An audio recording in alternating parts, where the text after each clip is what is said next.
आणखी एक ताजे प्रकरण गिट्टी खदान पोलीस ठाण्याच्या हद्दीत असून 40 वर्षीय अजय श्रीवास यांची त्यांच्याच घरात निर्घृण हत्या करण्यात आली आहे. या थरारक घटनेमुळे परिसरात हळहळीचे वातावरण पसरले आहे. माहितीनुसार अजय श्रीवास हे गोरखेडे कॉम्प्लेक्स परिसरात राहत होते. ते अकाउंटचे व सीताबर्डी परिसरात घाट रोड वरील जैन डेअरीजवळ जमीन खरेदी विक्रीचे कार्यालय सुरू केले होते.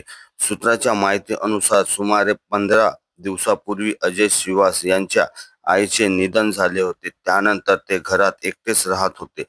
त्यांच्या पत्नी गेल्या 10 वर्षापासून वेगळी राहत असून त्यांचा एक 12 वर्षीय मुलगा आदिराज श्रीवास हे असल्याचे समोर आलेले आहे. घटनेच्या दिवशी सकाळी ते गायपूजन करून आल्यावरती त्यांच्या घरी काही नातेवाईक आणि परिचित आले होते व पूजा संपवून ते मित्रासोबत जेवण करून आले होते. तोपर्यंत सर्व पाहुणे मंडळी परत गेले व ते त्यांच्या नंतर आपल्या कार्यालयात जाऊन आले असता प्राथमिक माहितीनुसार सायंकाळी घरी 3:30च्या परतल्यानंतर अज्ञात आरोपीने धारदार शस्त्राने त्यांच्या पोटावर ताबडतोब हल्ला केला. आरोपींनी अजय श्रीवास यांच्यावर इतके क्रूर वार केले की त्यांच्या जागीच मृत्यू झाला. परंतु मृत्यूपूर्वी त्यांनी मदतीसाठी आरडाओरडा केली असल्याचे समोर येत असून त्यांचा कुणीही मदतीला तेथे नसल्याने त्यांची जागीच मृत्यू झाल्याचे समोर आले आहे.